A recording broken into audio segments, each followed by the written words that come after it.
नमस्कार साथियों, आप सभी का स्वागत है एजुकेशन लाइन में। साथियों, आज हम बात करेंगे आपका 6 चैप्टर जो है जनसंख्या, उसके बारे में।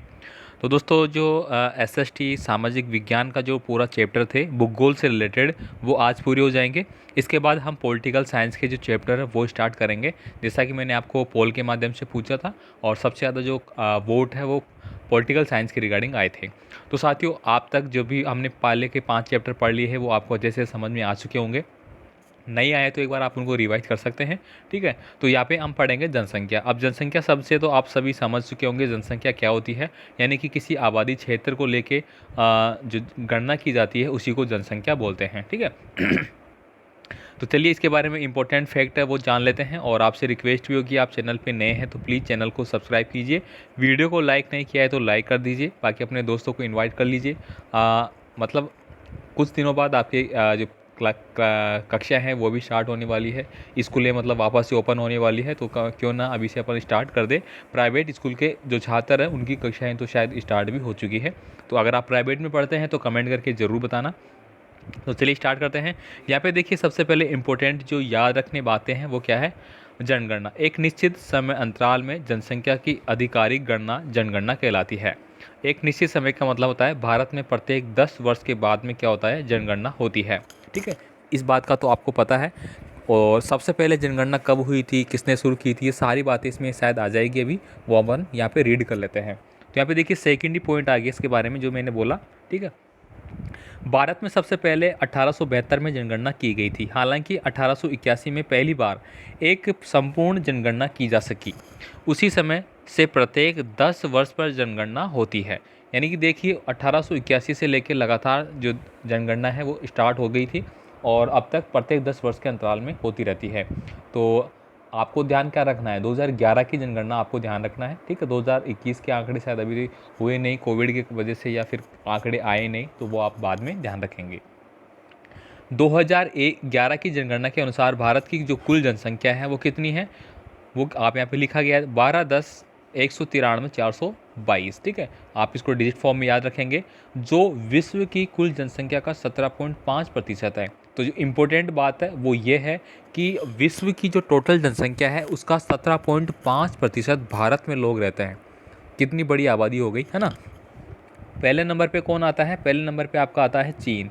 सेकंड नंबर पे कौन है, भारत। और भारत की जो संभावनाएं बताई जा रही है कि आने वाले 2030 तक भारत नंबर 1 बन सकता है, क्योंकि चीन में पॉपुलेशन कंट्रोल करने की जो उपाय है वो चलाए जा रहे हैं। तो इसी संदर्भ में ये बात कही गई है। 2011 की जनगणना के अनुसार देश का सबसे अधिक जनसंख्या घनत्व वाला जो राज्य है वो उत्तर प्रदेश है। अब ये तो आप सभी जानते हैं कि सबसे ज़्यादा जनसंख्या घनत्व उत्तर प्रदेश में है, सबसे ज़्यादा लोग भी वहीं पे है, सबसे ज़्यादा सीटें भी वहीं पे है। ठीक है, लोकसभा वगैरह की। जहाँ की कुल आबादी है वो यहाँ पे देखिए 199281477 रही है। उत्तर प्रदेश में देश की कुल जनसंख्या का 16% हिस्सा निवास करता है। मान लीजिए कि अगर मैं इस मैप की पाई चार्ट के अकॉर्डिंग बात करूँ तो 16% आप देख सकते हैं, मतलब इतना, ये 16% मान लीजिए, इतना भाग तो कहाँ पे है, उत्तर प्रदेश में ही है। बाकी तो अब देखिए कितने राज्य हो गए आपके। ठीक है, 28 राज्य है, जिसमें से एक राज्य 16% ले रखा है, तो मतलब कितना ज़्यादा ले रखा है उसने। 2011 की जनगणना के अनुसार देश का सबसे कम जनसंख्या वाला जो राज्य है वो है सिक्किम। ठीक है, आपको सिक्किम याद रखना है। अब सिक्किम मैंने बताया था आपको, इस प्रकार अगर भारत के नक्शे की बात करें तो इस तरह से जो इधर जो राज्य आएंगे आपके उत्तराखंड के आसपास, उत्तराखंड, सिक्किम, मिजोरम, तो इधर पड़ेगा, है ना। और सबसे छोटा तो हमने क्या याद किया था, सबसे छोटा क्षेत्रफल की दृष्टि से गोवा, और सबसे बड़ा राजस्थान जिसमें हम रह रहे हैं, है ना। तो ये सारी बातें आपको याद रखनी है, भूलनी नहीं है। आप इनको रिवाइज करते रहिए। मैं गारंटी लेता हूँ कि आप 9th क्लास में टॉप करेंगे, और अगर आपने 9th में टॉप किया है तो 10th में तो आप 95+ आपके मार्क्स होने चाहिए। ठीक है, स्टेप बाय स्टेप मैं आपको रेगुलर तैयारी करवाता रहूँगा। यहाँ पे देखिए कुल आबादी भी यहाँ पे बताई गई है, ये आपको याद रखना है। भारत की लगभग आधी आबादी 5 राज्यों में निवास करती है।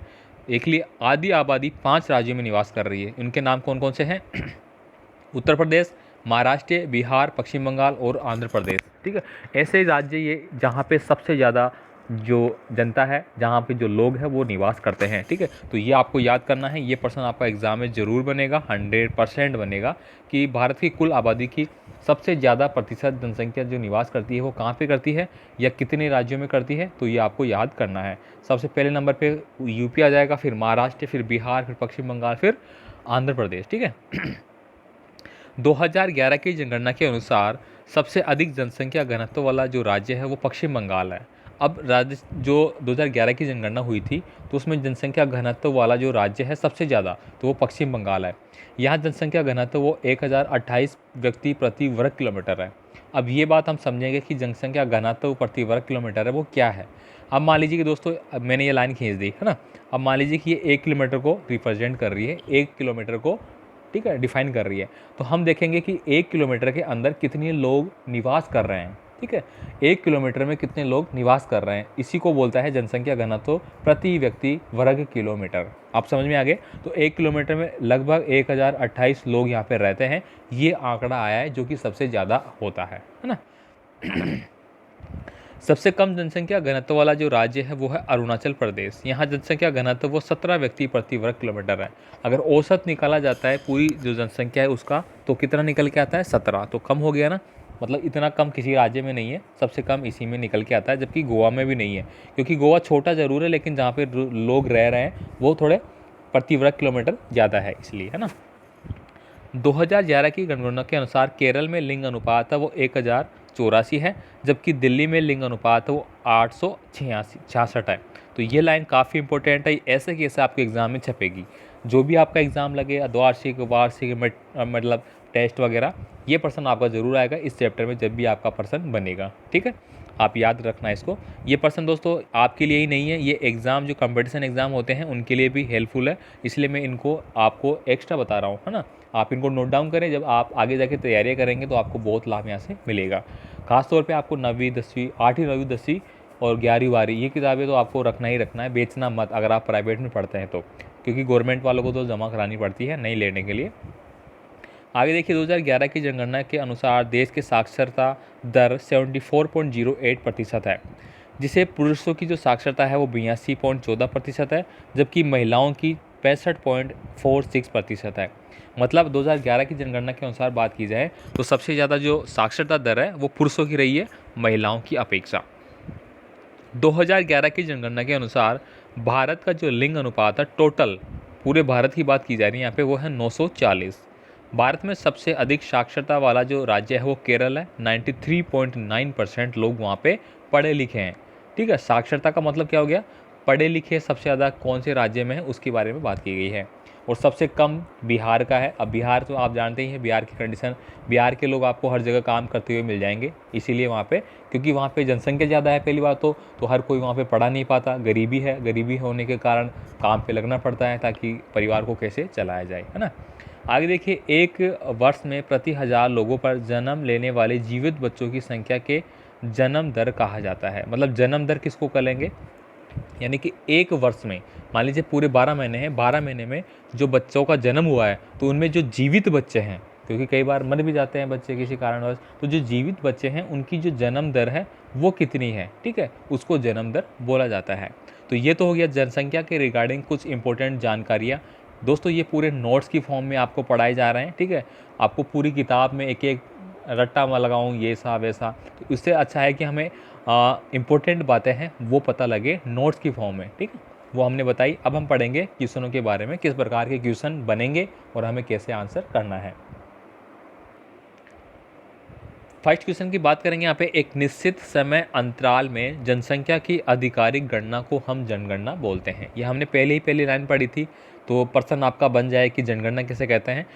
तो एक निश्चित समय अंतराल में की गई जनगणना को या की गई आधिकारिक गणना को, ठीक है, आधिकारिक गणना को जनगणना कहते हैं। विश्व में सबसे अधिक आबादी वाला देश कौन सा है, तो चीन है। अभी अभी हमने ऊपर बात की थी कि सबसे ज़्यादा जो आबादी वाला क्षेत्र है वो कौन सा है, चीन है, उसके बाद भारत आता है ना। वर्तमान में भारत में जनसंख्या घनत्व वो कितना है, टोटल भारत की जनसंख्या घनत्व की बात करें तो 382 व्यक्ति प्रति वर्ग किलोमीटर है ना, इसको आप याद रखेंगे। विश्व में दूसरा सबसे अधिक जनसंख्या वाला देश कौन सा है, तो भारत है, अभी अभी हमने बात कर ली है। तो और क्षेत्रफल की दृष्टि से कितने नंबर पे आता है, 7 नंबर पे। लास्ट वीडियो में मैंने आपको 1-2 प्रश्न पूछा था, किसी ने जवाब नहीं दिया, तो कोई मतलब नहीं है आपको प्रश्न पूछने का, जो भी देखते हैं, ठीक है। कोई मतलब तो है नहीं, कोई आपका कोई रिस्पॉन्स होता ही नहीं है। 1-2 बच्चे हैं वो रिस्पॉन्स करते हैं, वही लाइक करते हैं, वही कमेंट करते हैं, बाकी तो खैर कोई नहीं, मेरा फ़र्ज़ है आपको पढ़ाना, आपको बेस्ट देना, वो मैं करता रहूँगा।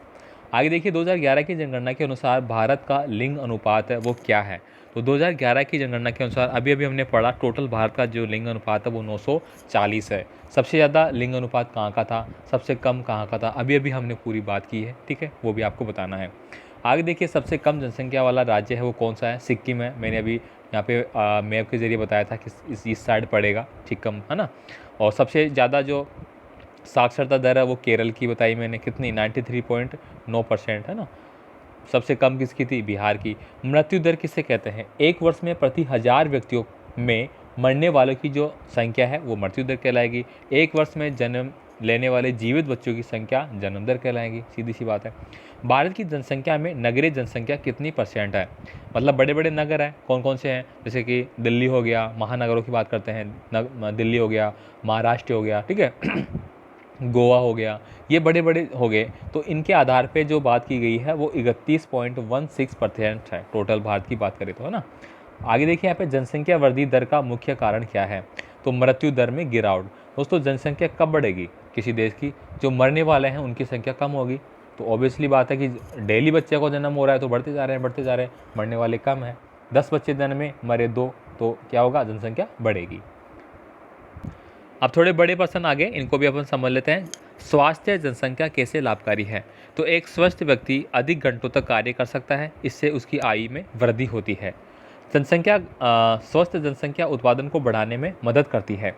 अधिक सकारात्मक सोच रख सकते हैं, मतलब मान लीजिए कि आपका स्वास्थ्य ही ठीक नहीं है, ठीक है, अगर आपका स्वास्थ्य ठीक नहीं है तो आप डिमोटिवेट होंगे, किसी कार्य को करने के लिए आप में एनर्जी है वो कम रहेगी, मतलब आपका जो मस्तिष्क है वो पूरी तरह से तैयार नहीं होगा। तो इसमें क्या होगा, आपका जो कार्य करने की क्षमता है वो कम हो जाएगी। साथ ही साथ आप कोई आय कर रहे हैं, कार्य करेंगे तो पैसे कमाएंगे, पैसे कमाने की दर कम हो जाएगी, आपकी जो सोच है वो कम हो जाएगी, ठीक है। इस प्रकार से इफेक्ट पड़ेगा। जैसे कि आपने पढ़ा होगा, क्या क्या पढ़ा है, नहीं पढ़ा तो मैं बता दूँ, पहला सुख निरोगी काया, ये बताया गया है हमारे जो वेद है उनमें भी बताया गया था। और ये हमारे सिखाया जाता है कि सबसे पहले अगर आपका स्वास्थ्य सबसे ठीक होगा तो आप खुद के लिए करेंगे, साथ ही आप दूसरों की हेल्प भी कर सकते हैं। लेकिन जैसे मान लीजिए आपको बुखार हो गया, तो बुखार में तो आप पड़े रहेंगे, अब आपका स्वास्थ्य, आप खुद उठ के खुद का काम नहीं कर पा रहे, तो आप दूसरों की हेल्प कहाँ से कर पाओगे, है ना। बस वही है, समझे। आगे देखिए 1981 में भारत में जनसंख्या वृद्धि दर क्यों घट रही थी, तो यहाँ पे दोस्तों बताया गया कि भारत में जन्म दर को नियंत्रण करने के लिए कई प्रयास किए गए। दोस्तों आपने पढ़ा होगा या फिर सुना होगा, इंदिरा गांधी के जो टाइम में जनसंख्या नियंत्रण करने के लिए नसबंदियाँ की गई थी, है ना। तो उस समय ये और लागू किया गया था कि बच्चों की संख्याएं कम होगी, 2 बच्चे होंगे वगैरह इस प्रकार से, तो इसलिए जनसंख्या दर वो घटी थी। शिक्षा का प्रसार हुआ और महिला जागरूकता हुई, महिलाओं को, वही तो महिलाओं को जागरूक करना, नसबंदी करवाना, ताकि बच्चे ज़्यादा पैदा नहीं करने हमें। और शिक्षा का प्रचार हुआ तो समझ में आया कि हाँ, ज़्यादा बच्चे पैदा करने से कोई मतलब नहीं है, ठीक है। इस प्रकार से वहाँ पे इसको घट गई थी। जनसंख्या अध्ययन के 3 प्रमुख जो पक्ष है, पहलू है, वो कौन कौन से हैं। जनसंख्या का आकार तथा वितरण, देश में कितने लोग हैं और वे कहाँ से बसे हुए हैं उस पर डिपेंड करता है। जनसंख्या में वृद्धि, जनसंख्या के परिवर्तन की प्रक्रिया, जनसंख्या में किस प्रकार वृद्धि हुई और समय के साथ साथ उसमें क्या परिवर्तन आया, ये जो बातें हैं वो डिपेंड करती है इस पर। जनसंख्या की गुणवत्ता, इसमें लोगों की आयु, लिंग संरचना, शिक्षा का स्तर, स्वास्थ्य संबंधी दशाएं वो शामिल होती है। तो ये सारे इंपॉर्टेंट फैक्टर हो गए, इनको आपको याद रखना है। राष्ट्रीय जनसंख्या नीति की मुख्य विशेषताएं बताई, तो दोस्तों ये प्रश्न 100% आपकी परीक्षा में आने की संभावना रहेगी, इसको आपको देखना है। तो राष्ट्रीय जनसंख्या नीति की प्रमुख जो विशेषता है वो क्या है, 14 वर्ष के सभी बच्चों को निःशुल्क शिक्षा देना। अब दोस्तों मैं आपको ये बता देता हूँ कि ये कब से शुरू किया गया। तो 2009 में RTE एक एक्ट लागू किया गया था। कौन सा, वो लागू किया गया था कि राष्ट्रीय जो बच्चे हैं, जितने भी देश के जो बच्चे हैं, तो अनिवार्य शिक्षा अधिकार अधिनियम 2009 पारित किया गया था 1 अप्रैल को, ठीक है। बाकी राजस्थान की बात करें तो राजस्थान में दोस्तों 1 अप्रैल 2011 में किया गया था। 2009 में तो बनी थी, 2010 से पूरे देश में लागू हुई थी और 2011 में राजस्थान में लागू हुई थी, तब से ये फ्री किया गया है। और व्यापक स्तर पर टीकाकरण द्वारा बीमारियों से बच्चों को छुटकारा। मतलब व्यापक स्तर का मतलब क्या होता है, शब्दों को समझिए आप। व्यापक का मतलब होता है बहुत बड़ा, और संकीर्ण का मतलब क्या होता है, छोटा। तो व्यापक मतलब बहुत बड़ा, मतलब पूरे देश में इस प्रकार की व्यवस्थाएं की गई कि जो बच्चे बीमारी होती है, उनको टीकाकरण नहीं हो पाता है, वो मर जाते हैं, छोटे बच्चे, नवजात शिशु, तो उनके लिए ये व्यवस्थाएं की गई। लड़कियों की शादी की उम्र को बढ़ाने के लिए प्रोत्साहित करना। ठीक है, लड़कियों की जो शादी की उम्र उसको बढ़ाने के लिए प्रोत्साहित करना। और शिक्षा का जो प्रसार हुआ था वो तो काफ़ी इंपॉर्टेंट है, ताकि लोग, अभी आप देखते होंगे आपके आसपास लड़कियों की जो शादी है बहुत जगह जल्दी नहीं की जाती है। ठीक है, इस वो एक अच्छा कारण है। जनसंख्या के असमान वितरण के लिए उत्तरदायी कारकों की विवेचना आपको करनी है, ये आप देखेंगे। ठीक है, इतना इंपॉर्टेंट नहीं है। व्यवसाय को कौन कौन से 3 भागों में बांटा गया है, ये आप देख सकते हैं। तो व्यवसाय को देखो, प्राथमिक व्यवसाय, ये कच्चे माल से संबंधित व्यवसाय होते हैं। इनमें कृषि, पशुपालन, मछली पकड़ना आदि व्यवसाय आते हैं। तो दोस्तों प्रश्न ऐसे बन सकता है कि प्राथमिक व्यवसाय में, प्राथमिक व्यवसाय में कौन कौन से कार्य आते हैं। तो कृषि करना, पशुपालन करना, मछली पकड़ना, ये प्रकार के व्यवसाय आते हैं। या जैसे कुटीर उद्योग जो होते हैं, आप घर में बैठ के कर सकते हैं, वो आते हैं। और देखिए, द्वितीय व्यवसाय में, उन व्यवसाय में कच्चे माल को संस्थापित करके उसे मूल्य वस्तु में बदला जाता है। इनमें निर्माण उद्योग, भवन एवं अन्य निर्माण कार्य आते हैं। इसमें भी कुटीर उद्योग शामिल होता है। तृतीयक व्यवसाय, इन व्यवसाय में परिवहन, ठीक है, संचार, वाणिज्य, प्रशासन सेवाएं ये शामिल होती है। जनसंख्या का अध्ययन प्रत्येक नागरिक के लिए क्यों आवश्यक है। तो दोस्तों जनसंख्या का अध्ययन प्रत्येक नागरिक के लिए आवश्यक है। जैसे आज आप पढ़ रहे हैं, आपके लिए आवश्यक है, मैं पढ़ रहा हूँ तो मेरे लिए आवश्यक है। क्यों?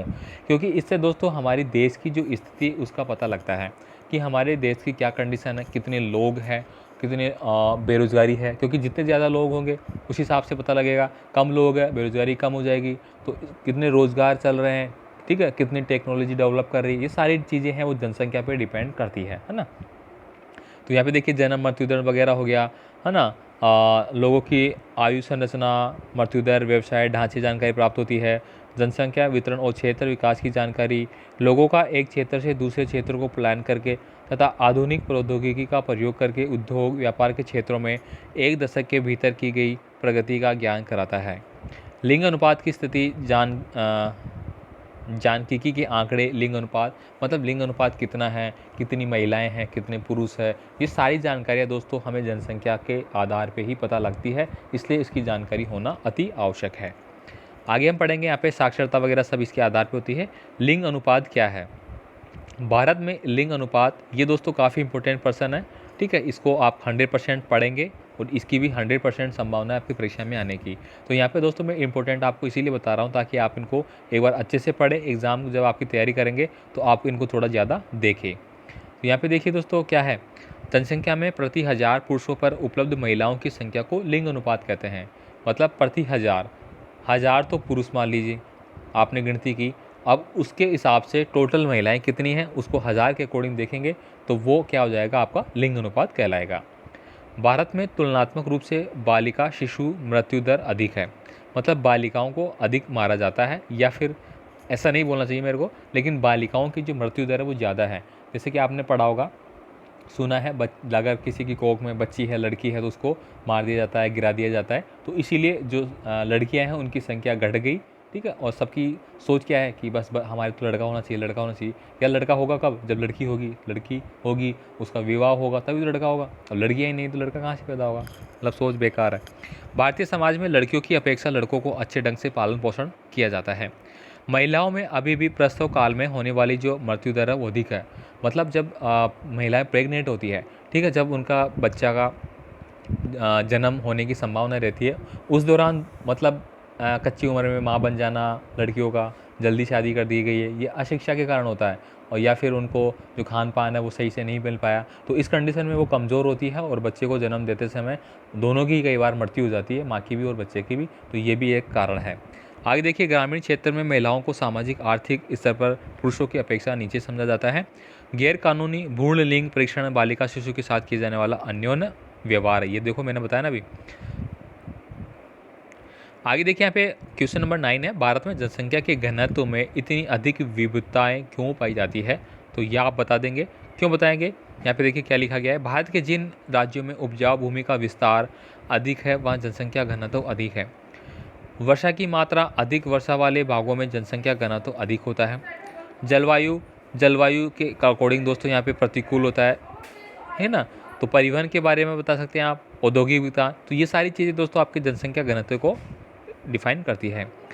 जनसंख्या को प्रभावित करने वाले मूल जो घटक के कारण है वो आपको बताना है कि जनसंख्या को कौन कौन प्रभावित करता है। तो आप यहाँ पे बताएंगे, एक तो होता है जन्म दर, मृत्यु दर और अप्रवासन, उत्प्रवासन, पर्यावरणीय प्रतिरोध। ठीक है, ये सारी चीज़ें होती हैं। जन्म दर आप समझ गए होंगे, प्रति वर्ष एक वर्ष में जीवित बच्चों की जो जनसंख्या है, जन्म दर है, उसको अपन बोलेंगे जन्म दर। मृत्यु दर मरने वालों को बोलेंगे, है ना। एक क्षेत्र की अनुकूल दशाएं होने के कारण उसमें बाहर से एक प्रजाति के लोगों का आकर बस जाना आप्रवासन कहलाएगा। आप्रवासन मतलब आना, प्रवासन दूसरी जगह से आके बस जाना, उत्प्रवासन मतलब एक जगह से दूसरी जगह चले जाना। तो ये सारी चीज़ें इंपॉर्टेंट है। इसके बाद देखिए पाठ्य पुस्तक के अभ्यास प्रश्न आ चुके। तो अब यहाँ पे देखिए, इनको मैं पढ़ूंगा नहीं, मैं आपको स्लाइड करके दिखाऊंगा, आप इनका स्क्रीनशॉट ले लेना, है ना। तो यहाँ पे देखिए इंपॉर्टेंट क्या क्या प्रश्न है। प्रस्थान करने के क्षेत्र में, आगमन के क्षेत्र में, प्रस्थान और आगमन दोनों, इनमें से कोई नहीं। तो यहाँ पे प्रश्न पूछा गया है कि निम्न से किस क्षेत्र में प्रवास आबादी की संख्या वगैरह डिपेंड करती है। जनसंख्या में आप इन प्रश्नों को देखिए, इसके बाद इनके आंसर देखिए, साथ साथ लिखे रहते हैं यहाँ पे, है ना। तो आप इनको टिक कर सकते हैं। क, ख और ग यहाँ पे दिया गया है। तो पहले में ग दिया गया है, फिर क, फिर ख, इस प्रकार से, है ना। 2001 की जनगणना के अनुसार एक साक्षर व्यक्ति वह है, तो कौन कहलाएगा, है ना। तो फोर्थ में क्या दिया गया है, ग। जिसकी उम्र 7 वर्ष है तथा वह किसी भी भाषा को समझने के साथ साथ पढ़ लिख सकता है, उसको हम क्या बोलेंगे, साक्षर बोलेंगे। पढ़ा लिखा आदमी, पढ़ा लिखा व्यक्ति, पढ़ा लिखा बालक बोल सकते हैं। समझ में आ गया। अब यहाँ पे देखिए ये सारे पॉइंट है, मैं इनको स्लाइड कर देता हूँ। आई होप दोस्तों मैं जो भी आपको नोट्स के माध्यम से पढ़ाने की कोशिश कर रहा हूँ, समझाने की कोशिश कर रहा हूँ, आपको समझ में आ रहा होगा। नहीं आ रहा तो मुझे आप बता सकते हैं, मैं थोड़ा और भी मेरा मेथड है वो चेंज कर सकता हूँ, जिससे कि आपको बेस्ट से बेस्ट तरीका मैं आपको बताऊँ और आपको समझ में आए। ठीक है, मैं अब स्लाइड कर देता हूँ, आप इनको रोक के देख सकते हैं, है ना। बाकी दोस्तों आप ज़्यादा से ज़्यादा कमेंट करने की कोशिश करें, आपकी जो भी प्रतिक्रिया हैं आप मुझे बताने की कोशिश करें, क्योंकि मुझे पता नहीं लगेगा कि आपको समझ में आ रहा है, क्योंकि मैं आपको देख नहीं पा रहा, मेरे सामने आप बैठे नहीं, कहीं दूर बैठ के आप पढ़ रहे हैं। ठीक है, तो यहाँ पे आप देखिए, है ना। बाकी वीडियो को लाइक कीजिए, अपने दोस्तों को भी भेजिए। ठीक है, अगर दोस्तों आप अभी से पढ़ना शुरू करेंगे तो आप में एक इच्छा जागृत हो जाएगी पढ़ने की, और इन फ्यूचर आप एक अच्छी तैयारी करेंगे और अच्छा मुकाम आप हासिल करेंगे, ये मैं ईश्वर से कामना करता हूँ। बाकी कई विद्यार्थी मुझे पूछना चाहेंगे कि सर आप क्या करते हैं। कई लोग मेरे को कमेंट मतलब कांटेक्ट करने की कोशिश करते हैं, तो मैंने बता रखा है आप मुझे पर्सनली कमेंट कीजिए। ठीक है, आप टेलीग्राम पे कर सकते हैं, इंस्टाग्राम पे कर सकते हैं, ठीक है, फेसबुक पे कर सकते हैं, वेबसाइट पे, या मेरे ईमेल आईडी दी गई है। अगर किसी के पास कुछ भी नहीं है तो ईमेल तो कर ही सकते हैं ना आप मुझे, तो वो आप मुझे कर सकते हैं, मैं आपको मेरा नंबर दे दूँगा। अब यहाँ पे देखिए ये सारी चीज़ें हो गई। इसके बाद देखिए ये वही पर्सन आ चुके MCQ टाइप वाले, इनमें सबका आंसर आपको यहाँ पे मिल रहा है। वही पर्सन रिपीटेड होते हैं आंसर की फॉर्म में, जो एग्ज़ाम में किस प्रकार से आते हैं, है ना। तो आई होप दोस्तों अच्छे से आपको समझ में आ चुका होगा, उम्मीद करता हूँ। बाकी मिलेंगे फिर, अगला जो हमारा क्लास होगी वो होगी पॉलिटिकल साइंस के बेस पे। ठीक है, पॉलिटिकल साइंस के बेस पे अपन क्वेश्चन पर्सन है वो करेंगे, साथ ही चैप्टरों को पढ़ेंगे। धन्यवाद।